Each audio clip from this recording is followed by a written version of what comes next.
So I'm very introverted by nature, and I think like just being an artist has helped me. So a lot of my music was meant to be therapeutic for me. Jerai has built her career on vulnerability, courage, and the courage to feel deeply at a time when many are afraid to. Like you said, Dizzy Vitu za my love, we could be sitting here with you and, you know, someone over here is going through the mostest and they're not going to talk about it, right? True. So now that's where I come in, because I feel like those are usually the topics that hit the hardest. Yeah. Today, she stands as one of Kenya's most powerful new storytellers, blending psychology, soul, and raw experience into a sound uniquely hers. You studied psychology. Yes. So, at the same time, Sauti Academy. Yeah. How was that? Psychology was a step to, I guess, the thing that I do now, because I wanted to pursue something called music therapy.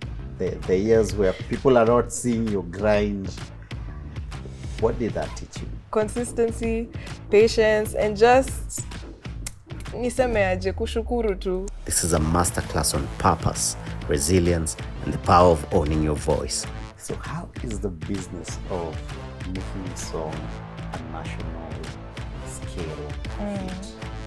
Well, I'd say authenticity is definitely part of it. You know, people can definitely tell if you're doing something for doing something. So it helps when you're just yourself, you know, like, yeah. Ladies and gentlemen, Jerai. Classmates, because of your support, we are getting bigger and better. Becoming CEO has partnered with Fair Deal Furniture, the official licensees of Ashley Furniture Home Store, the biggest manufacturers of furniture in the world, where the chairs are very, very plush and the tables are timeless, and the only thing more polished than the wood is the wisdom. Here we don't just sit and talk, we strategize and we build empires. Becoming CEO isn't just a title, it's a lifestyle, and every legacy deserves the right seat. Classmates, karibuni sana to this amazing class. Our lecturer for the day, amekuja tuna a lot of vibes na mapenzi, so it's gonna be a good day. Ni class moja iko na vibes sana, and first of all, just from the look, I mean the hair. Ati umesema zinaitwaje? Tanavoho braids. Tanavoho braids. Yo, you guys come up with... Hata mimi nimelearn leo, si hata umelearn leo. Si tunajua. Jerai, thank you so much. Thank you, thanks for having me. Yeah, man, thank you for coming through. I'm excited to hear that you wanted to have this conversation, because you're someone, I mean, your name has been popping up and I'm like, okay. And I see the way you move and I'm like, yeah, there's structure to what she's doing. So I want to understand the magic, the process behind it. But even before we get to like the work and what we know you for someone who's never heard your music and can't use the word singer or musician or songwriter, who is Njerae? I think Njerae is just a fun, refreshing vibe. Okay. Yeah, that's the best way I'd put it. Fun, refreshing vibe. Yeah, just goodness. Just feel nice. Yeah. Right. Yeah. Where does that come from? I mean, we are currently living in a world where it's not fun and freshness and vibes everywhere. Yeah. Yeah. So when I started writing music, it was...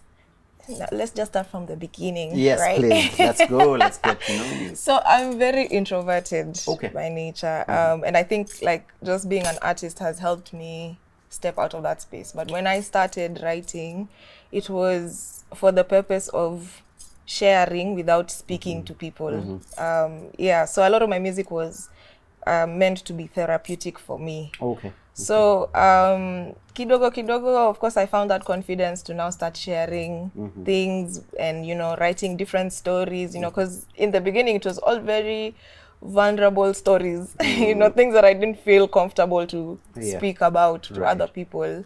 Yeah, so I started getting comments like, you don't know the story, but it just feels like a breath of fresh air. Like if you're having a bad day, like you just hear Njerae's song and you just feel, okay, it's not too bad. Like, we can keep pushing, you know. Right. So, yeah, I feel like that's where I'd put my music at. Okay. Yeah. Okay.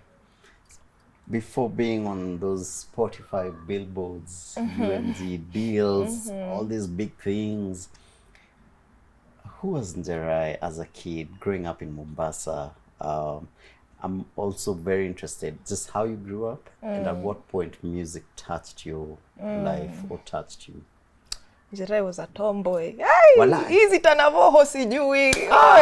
Jerai was a tomboy. Mbaya. Like, we can't 90% of the scars on my body are from like either riding a bike too carelessly and falling down, or playing football and like, or like just being careless and like hitting a tap, you know, like those stupid things like that.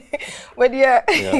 I started doing music when I was like 3 years old, but it wasn't really a thing for me at the time.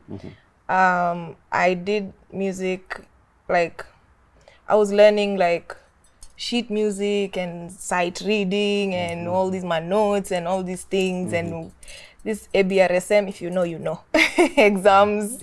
And I did that, went into doing music festival for majority of my childhood, all the way up to when I joined high school. And then I took a break from that because high school can be, you know, very demanding and whatnot.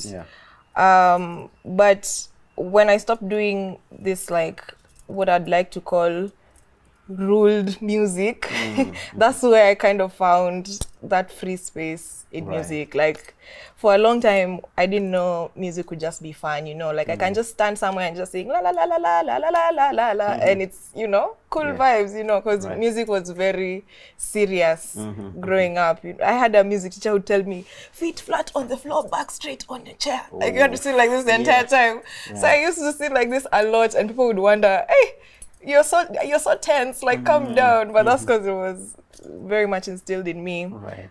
So yeah, in high school I stopped doing music festival and I started learning about songwriting. And it was around the same time Kina Sauti Sol were coming up. Fee had just like gotten into Sauti Academy and she was making waves everywhere. And I had started playing guitar and it wasn't making sense to me how, okay, I'm a girl, I want to get on stage, but I need to look cute. How am I going to look cute carrying a guitar, you know? I wasn't seeing enough women playing guitar on stage and being in the spotlight. So Fee made a lot of sense for me at the time because she was someone who was very loud with her guitar playing on stages, and she wasn't like, it didn't feel like the instrument was covering her, you know? So so I got into songwriting and stepped away from music festival and all that whole side of music. Then I learned about Sauti Academy, and after high school I joined Sauti Academy. And I think that's when I'd say now Jerai was born. Do you remember the specific moment you got paid for your music? Like, you were, I don't know whether it was a performance and you actually made money from it. How much was it? Hey, even back in the day when I was in high school, I still used to get paid for music, to be honest. Because kwanza, the holiday time, that was, niko na life. I was part of a group that used to do like these Christmas carols. You know, kitambo, I don't think it's a thing anymore, but kitambo, like at the hotels, there's like this cascade of a cappella guys who are just singing, take the house in Baldo. I was those guys. Those guys, So when I was in high school now, so that was the thing that I was doing like during holiday breaks, you know, because I didn't do 844 in high school. So my holiday was a lot more free time than homework and school time. So I would spend a lot of time doing, you know, like now such kind of things, singing at hotels. We would even like at State House or these like, you know, my government things. Like, I wouldn't say I remember how much I used to make. Of course. Because I wasn't, my mother was, I would say, management at the time. I was about to ask you, like, in your family, your parents, who was the more musical one? Like, my mother cannot sing to save her life. Gun to her head, she'll die. Yeah, right. so music comes from my dad's side. Okay. Yeah, my shosho was in like the choir growing up in church. And then that trickled down to like now the children, which trickled down to now her grandchildren. So right. Yeah, so music is something that's been a part of my family from Kitambo. I wouldn't say like now commercial music, but right. music is something that's been That was yeah. you grew up singing. Yeah, okay. yeah. Okay, love it. So you leave high school and straight to the I went to Sauti Academy. Sauti Academy. Yeah. At the same time I was in university. I was about to ask that because like wait, there was university somewhere and you studied psychology. Yes. Awesome. Yeah. At the same time Sauti Academy. Yeah. How was that? Yeah. It was okay. I mean, here's what I'll say. Education is very important, you know. So it's very important to have a degree and know what you're doing in your life. So that's why it was important for me to go to university. Psychology was a step to, I guess, the thing that I do now, because I wanted to pursue something called music therapy.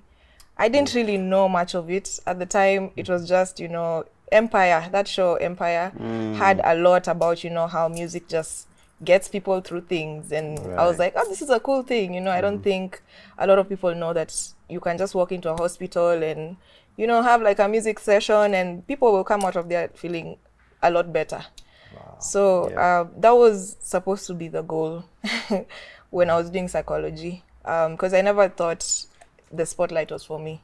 Like you had this figured out even before you joined campus. Like you knew what you wanted to do was music. Music therapy. Music therapy. Yes.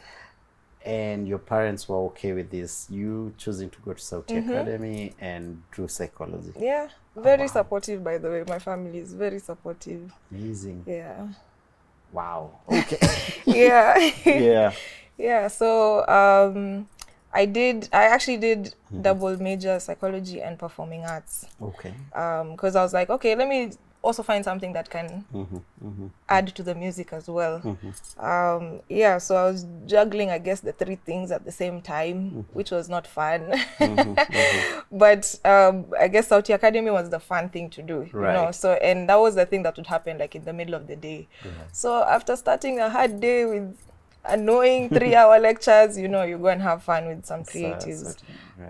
Yeah, so then I also feel like Sauti is the place where I got to meet a lot of the people who I'm now getting into those spaces now. I don't know if that makes sense, but like people like Sauti Soul, like I was on Bien's tour the other day, not because we just met and like he's just seen this booming person, but there's that progression from I remember you were like still pushing it from back in the day. So yeah, I feel like Sauti Academy helped me with a lot of those kind of connections. Right. Yeah. Okay. So you never envisioned yourself as a performing artist? Nope. Music therapy? Yes. So what pushed you to being a performing artist? What moment? I started writing and I started liking my writing. Okay. And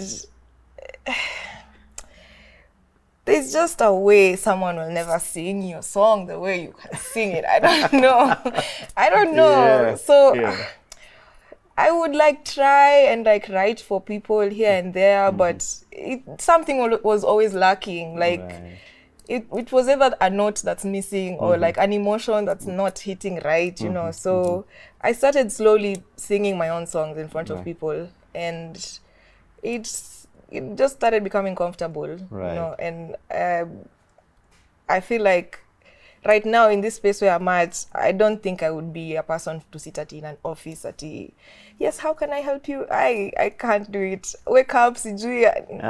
It's very hard. So I'm very glad that I kind of swerved into that. Yeah.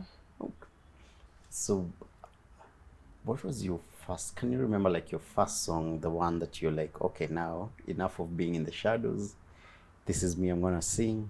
I'm gonna go out there and try and perform this song? Ni mingi. Ni more, but the first one that I think I can actually... So that's a very hard question. Because of the nature of how supportive my parents were. They would do this thing that now feels very cringe right now thinking about it. Okay. Where I would sit like in front of them and present a song.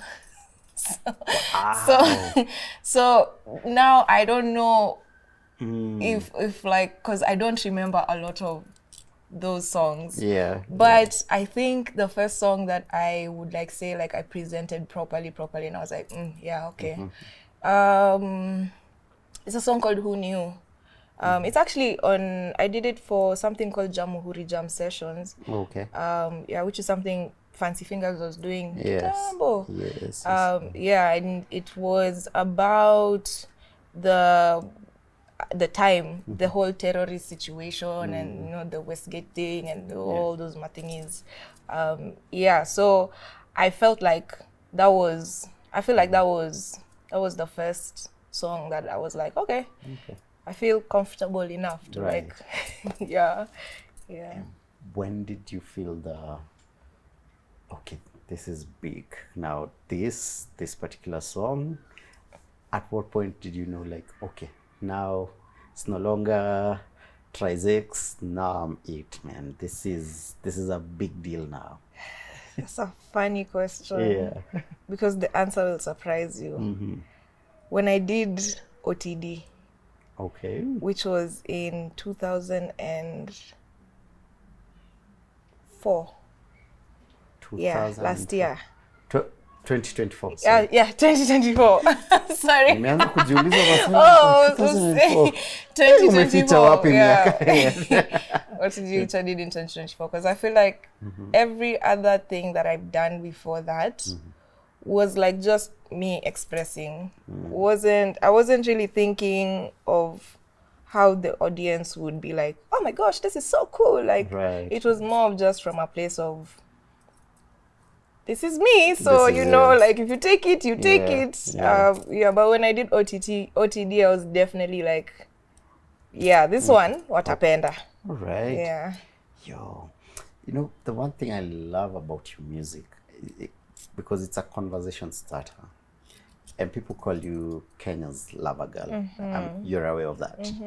It's because we are currently in a world that we don't express emotions. We don't express love. Yeah, we're trying to dumb it down. Yeah. And then you're very open to it. And, you know, I have even seen like Twitter conversations. Like, anaturudisha.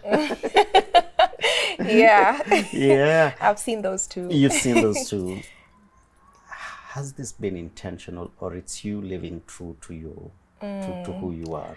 It's not. It's just me being me, to be honest. Like, that's just, what else do I sing about, guys? Like, yeah, I just have too many stories. But yeah, it's not. That's just where I feel, you know, me. Right. Yeah. I know you didn't get to do the music therapy as you had thought about it, but I do feel like your music is still therapy in it. Yeah. Is this also intentional? Because there's all this knowledge that you have from psychology, and then something you always wanted, which is music therapy, and how you craft your lyrics, how you do your songs. They're soothing. Yeah, almost like healing. Yeah. That's usually the point. Before I write a song, I'm usually thinking like, what do I want the audience to feel? You know, there has to be that full stop. You know, you can go through all these things, but what's the full stop? And I never want someone to be like, hiyo nyimbo imenifanya nikasirike. Like, you know, I want someone to just feel okay.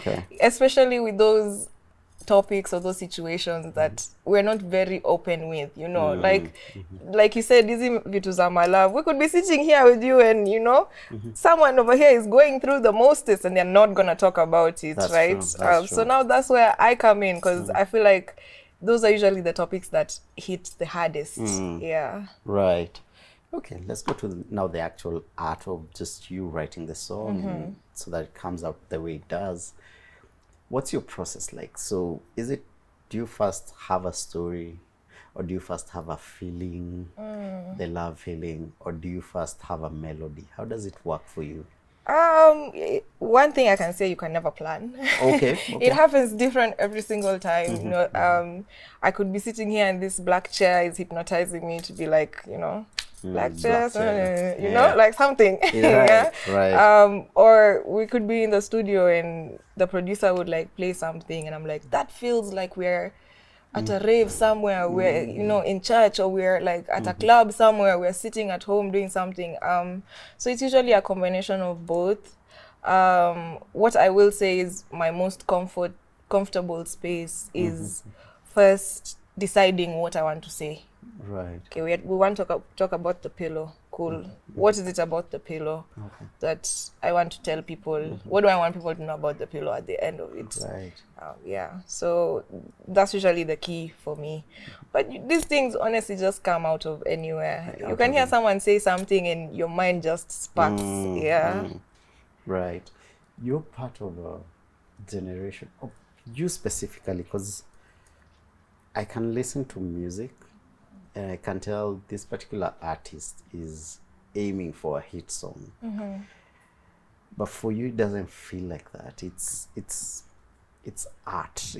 This is what I'm feeling. This is where I'm at, and this is how I want my music to sound like. And then if you guys catch on, okay. If you guys, so you kind of like forcing us to mature as an audience. Guy, oh my gosh. Guy. Because it's like, guys, no, this is where we should be at. Yeah. No, I think how do I answer this question? I don't think hits are gotten from like, usually when you see a hit, it has like a couple of people involved in it. Very few times you will see like only one person has made one thing that's so amazing and it's like doing amazing. So I don't think necessarily people chase hits, but there's just something about having, I know they say too many cooks spoil the broth, but there's something about having multiple brains in a situation that makes hits. Right. Because then if my shine is 2%, then you'll get my 2% shine, I'll get your 2% shine, and it will add up to 100% shine.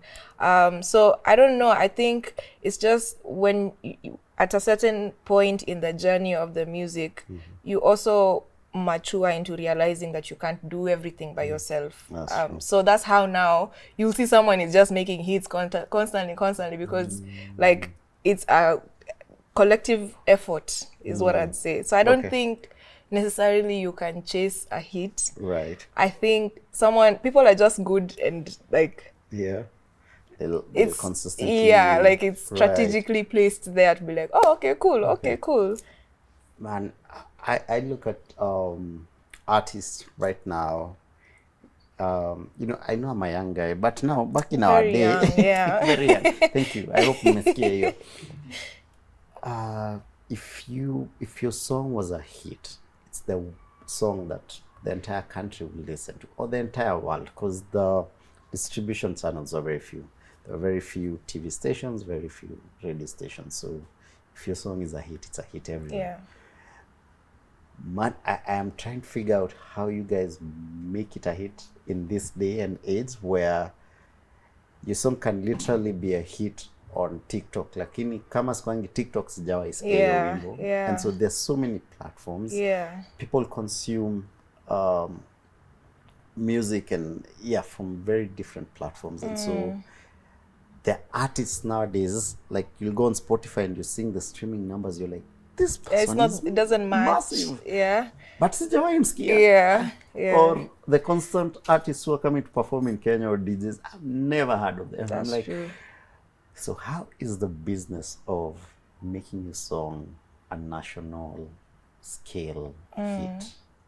Well, I'd say authenticity is definitely part of it. You know, people can definitely tell if you're doing something for doing something. So it helps when you're just yourself, you know, right. like, yeah. And then number 2 is, I know they say there's no formula to things, but there's a formula to things. Yeah, absolutely. Like, you can't get to a certain stage and not have a manager, for example. For sure. Like, you have to, you know, follow some steps to be able to get to much higher steps. Absolutely. And I think that those are some of the things that people are trying to ignore. You know, I can do everything. So, yeah. But then also, speaking from experience, ni time yako, to be honest. And it's the same way, like, for me personally, a song like Akisioni started doing insanely on TikTok, but you would not see that it's like doing the same like on streaming platform. Yeah. But right now, if you check on streaming platform, like, it's a whole much higher than how it's doing on TikTok. Right. So sometimes there's honestly no formula to these things, as much as I've said that there's, you know, rules and regulations that are put in place.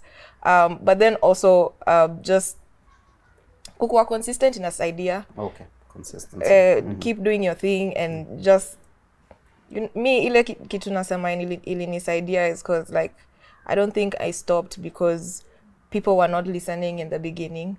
Like, Akisioni got its numbers 2 years after it was released. I just woke up one day and it was a big thing, and I was like, can you trace to the exact moment that made it so big after 2 years? Can you trace it to any particular? Sijui. Unajua, Akioni. wacha tu niseme, sijui mabadis walikipenda wakaanza kupost cute. Alafu mabadis wakipost, unajua sasa watu kama nyinyi mna pay attention. Na get. So ika spark the chain. Yeah. They get your reference. Yeah. You know, it's interesting. The person who put me on Akisioni, and then after that I was like, who is this lady? Like, you see, that's the thing. Yeah, like, yeah, I need like, to listen. Believe it or not, is it? My God, Julio Supercharged. The guy, he does reviews for cars and he's blind. Yes. First of all, that guy just has some. His song. Manze tunapiga story alafu Julio anania, I don't know where we were, but yeah, that came up. What's your favorite song? Akasema Akisioni. Yeah, bro. You didn't know whether to laugh or... Yeah, it's one of those moments you can feel Jesus at the back here peeping. Bro, utacheka. Yeah. Julio, by the way.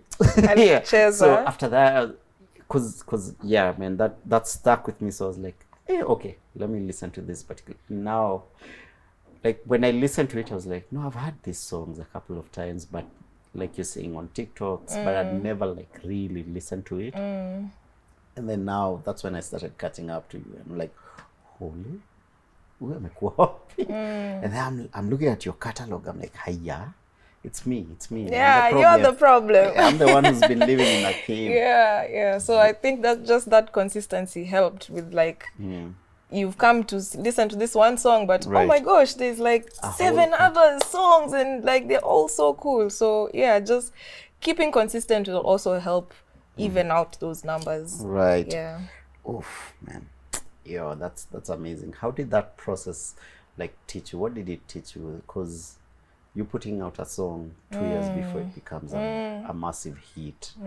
You know, it's a slow burn. It's slow takeoff. Yeah. But for you as an artist, you're like, guys, what I have is good. Why are you guys not listening? Yeah. What was, because I think that's where successful people are made.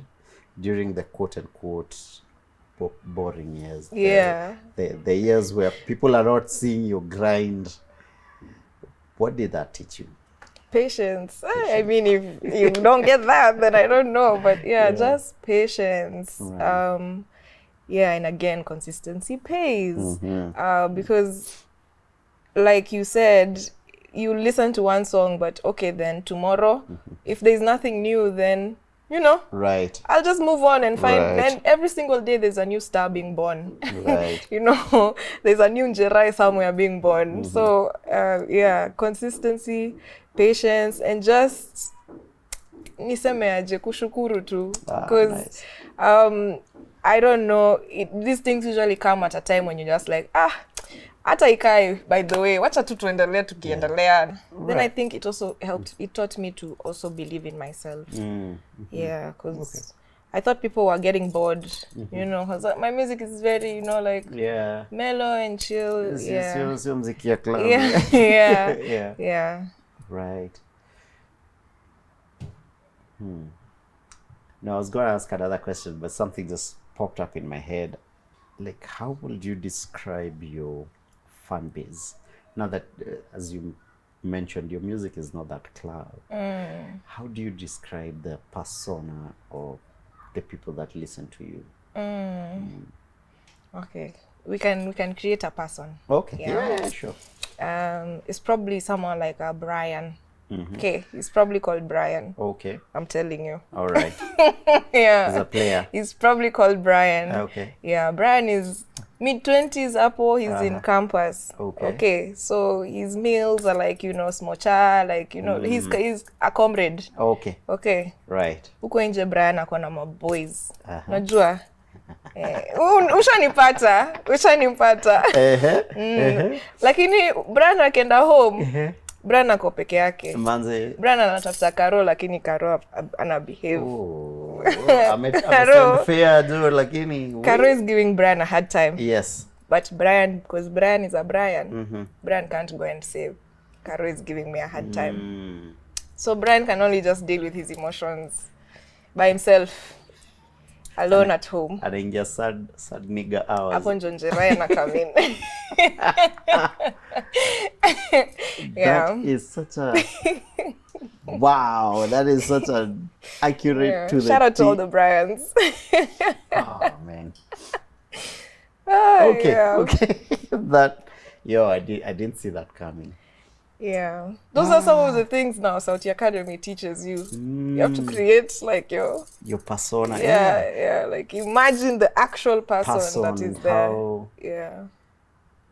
Man, I don't know how to feel about that story. Part of me feels sad because these are people who are hiding like their emotions. Like they'll never let the world see. I think that it's the time we're living in. Like, like you said, we are trying to make emotions look boring and you know. Yeah, you need to you be need to be, you know, you need to like be the hard. prize. Yeah, you can't be a sim. But hopefully that time is gonna pass. Of you course. know. We'll enter the love. I'm pretty sure there was those back in the day. Those times you'll hear at OCG, your parents at OCG, he left a letter where you just walk CG how long to just go and pick that letter that says, "Hi, I miss you." Then you go home.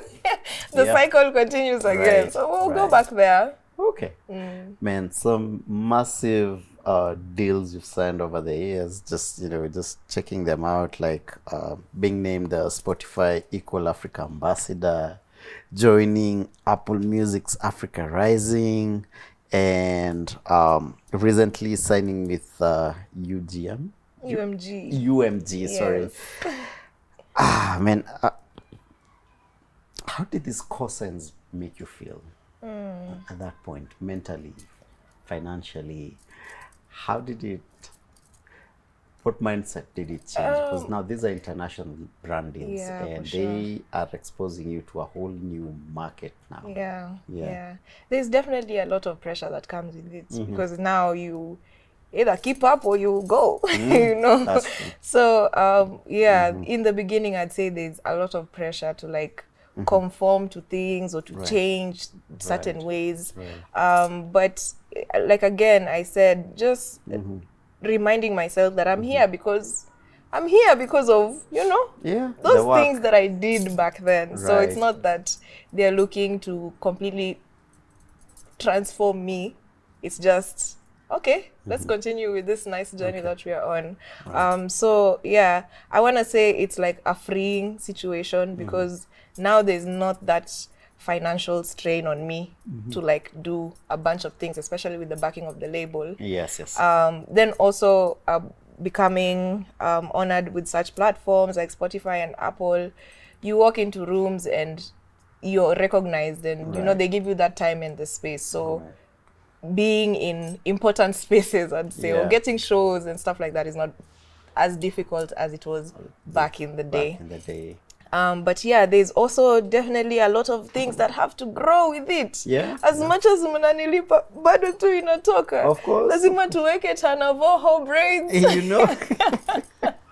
Tukae cute. Yeah. So I don't know. I think the best way I've learned how a business works is this 1 year of like being under a label and like doing all of these things, because before unaweza sema like money is coming in but you can't really say where it's going, you know, like it disappears and it goes, but now I have like a clear chain of like things that are happening. So I feel like it's transformed me in basically all those aspects. Oh, man.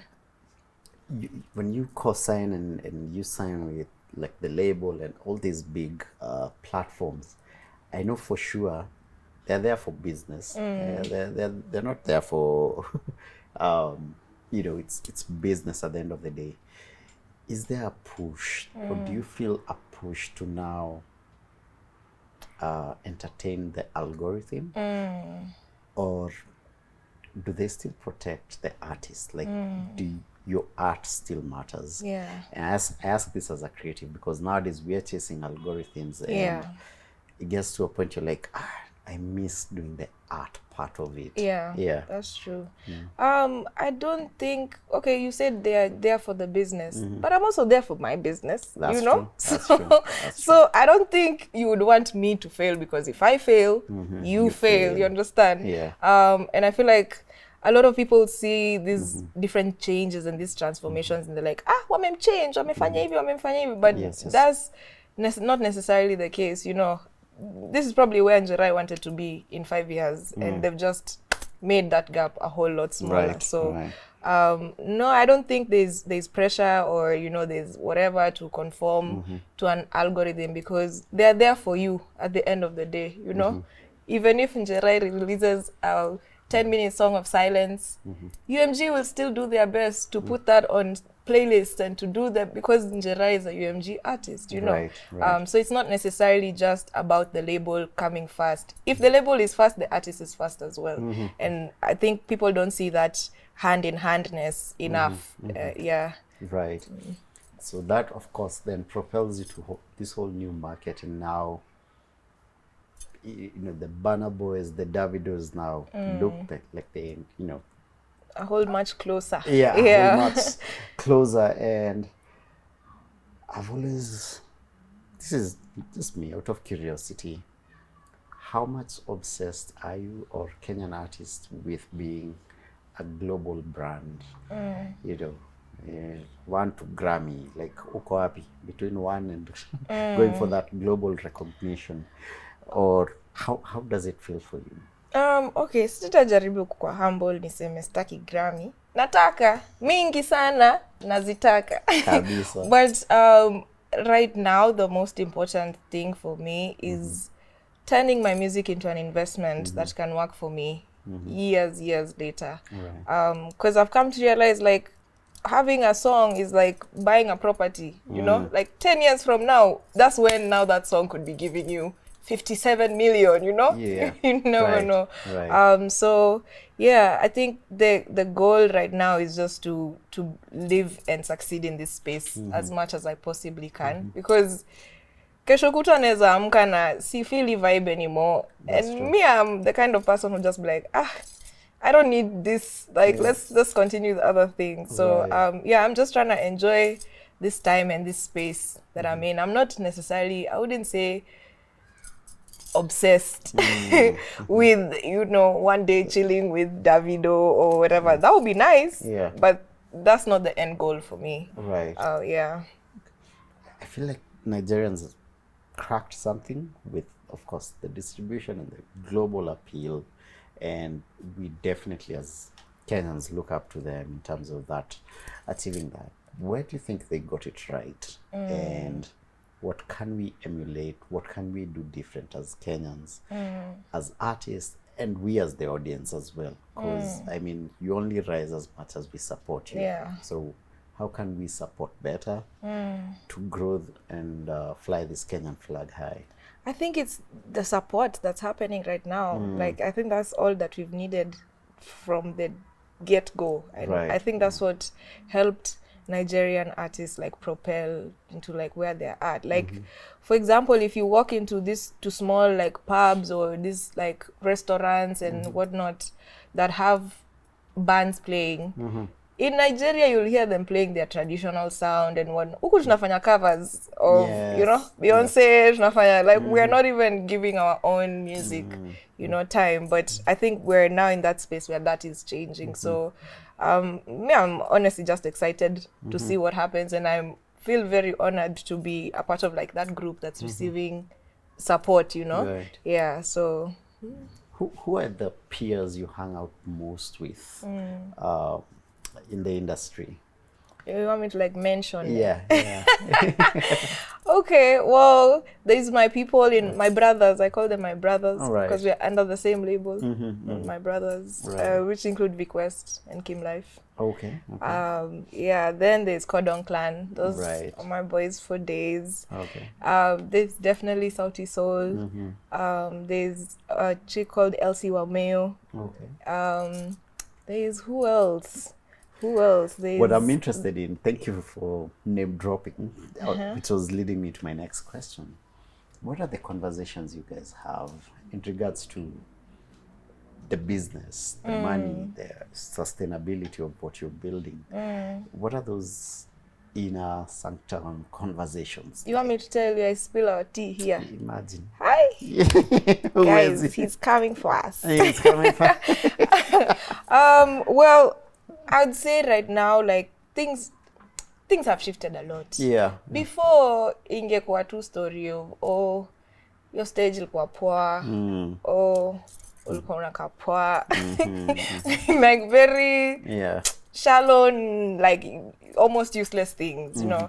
But I think right now music is their business, like business. So from what I've seen in a lot of these spaces that we are in, like, for example, I'll be in a space with Cordon Clan and I want to know, hiyo stuff ya Safaricom mmepataje? Muniambie ndio pia mimi nijiingize kwa hiyo situation, you know. So, yeah, I think with a lot of creative spaces right now, and that's why you're seeing the come up of these collectives, you know, because people are very intentional with kuinuana. Like, hii kitu hatutaifanya kama ni mtu mmoja tu anapeleka hiyo flag. Yeah, so hizo ndo conversations na have apart from the usual mshene, you know. Mshene tutaipata kwingine. Huko kwingine. Hapa hivi to stick to biz. In an alternate reality, and we were starting from scratch as the Kenyan music industry, how will you redesign the industry? What will you get rid of? What will you put in place? Like maybe 3 things that you put in place right from the get-go, and it will transform, our industry.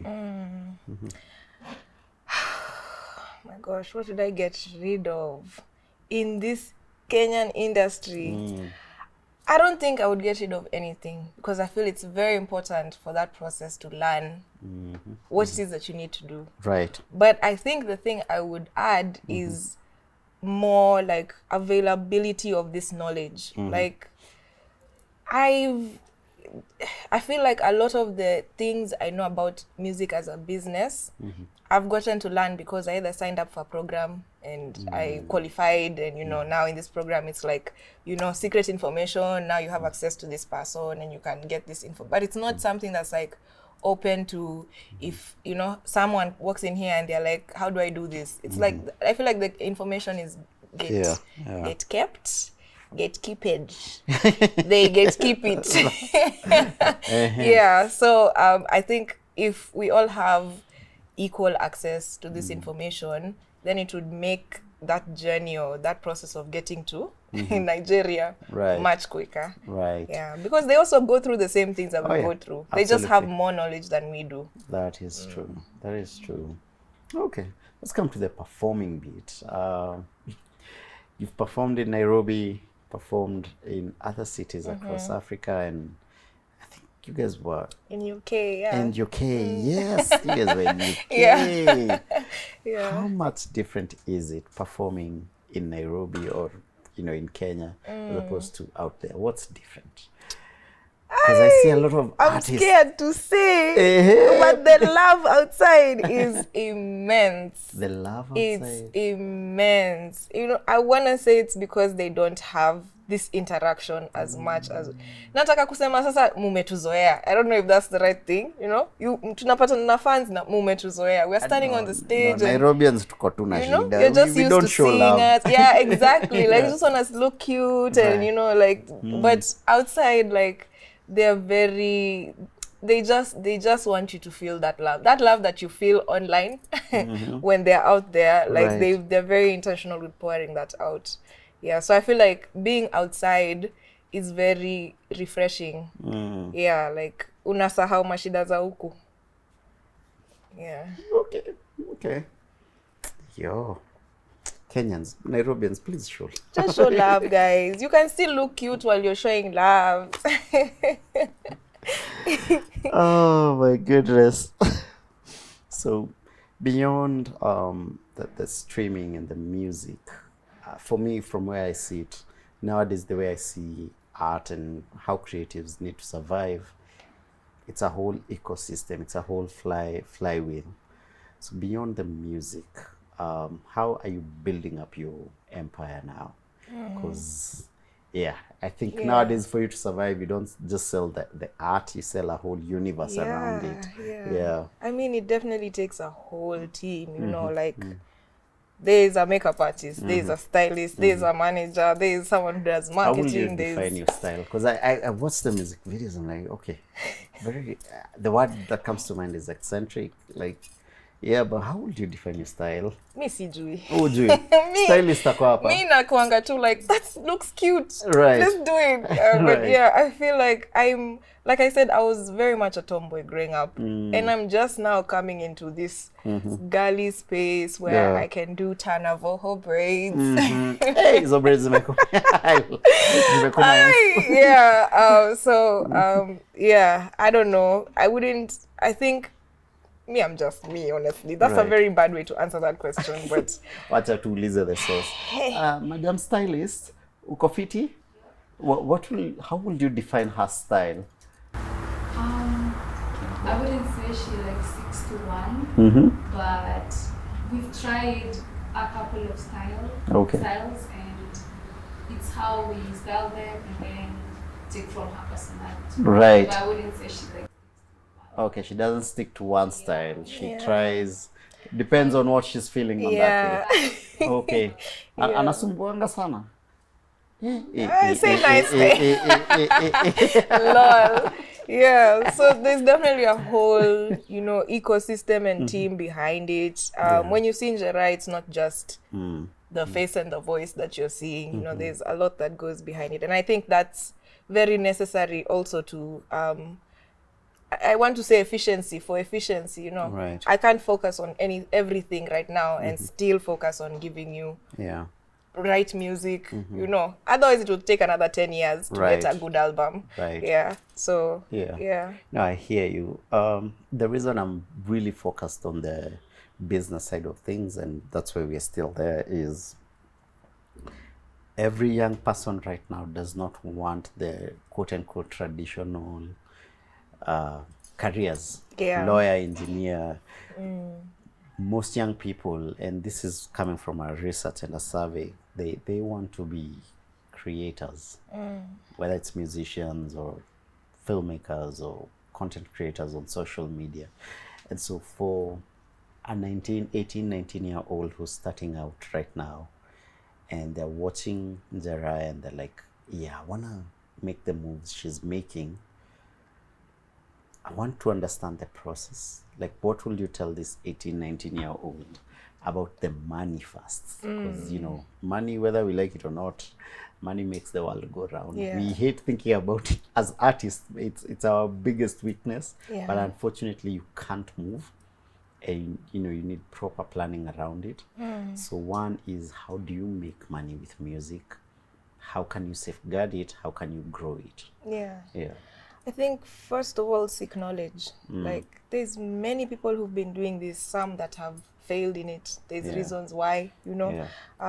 There's a lot of stories that are out there, documentaries about famous artists and famous people who've either fumbled the bag or made it successful. And to be honest, I think that's where I received a lot of my knowledge. Like coming up, I knew, okay, don't do this because kale kadem kalifanya hivi na kaka fumble. So seek knowledge. Like just go on YouTube and search different things, even about distribution. Know what people are doing for you before you give people something to do. Usichoke. This thing is not gonna make sense now. It's going to make sense like 10 years. Like Sauti Sol made it 10 years after they started like making music is when they were becoming a big hit, you know. So don't expect something to pop hit now and be like, okay, now we love you. And people will how do I say? Like we've said, Kenyans don't like to show love, so they'll pretend a lot in the beginning. So just keep doing what you're doing. Usichoke.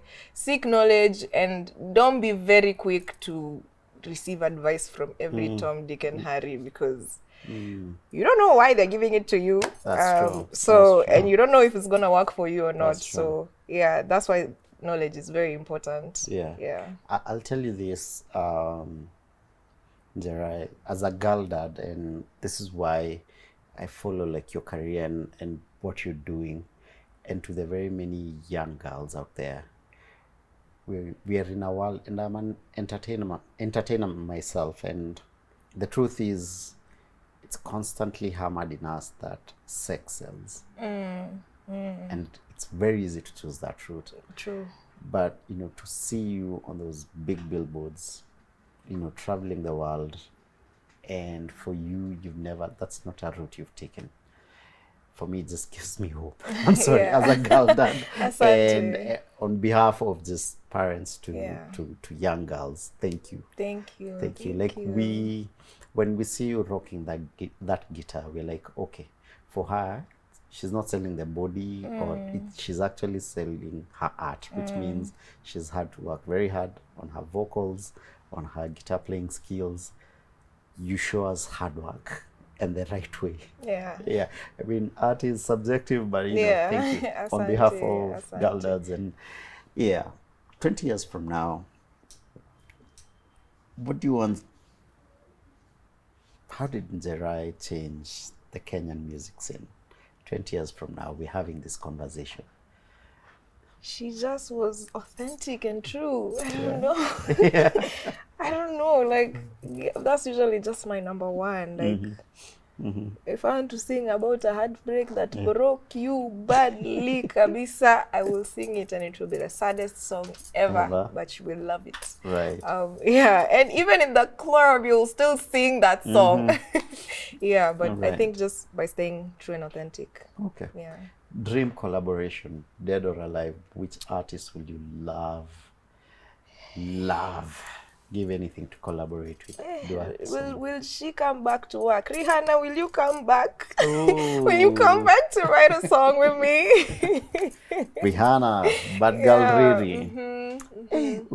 Nika alishiba sana. Alishiba. But you never know. You never know. Maybe I feel her. Sometimes you can just wake up and be like, enough is enough. So maybe she'll wake up one day and just be like, it's time. I think she's in a phase of family, and she's always said she wanted family. Rihanna, okay. Man.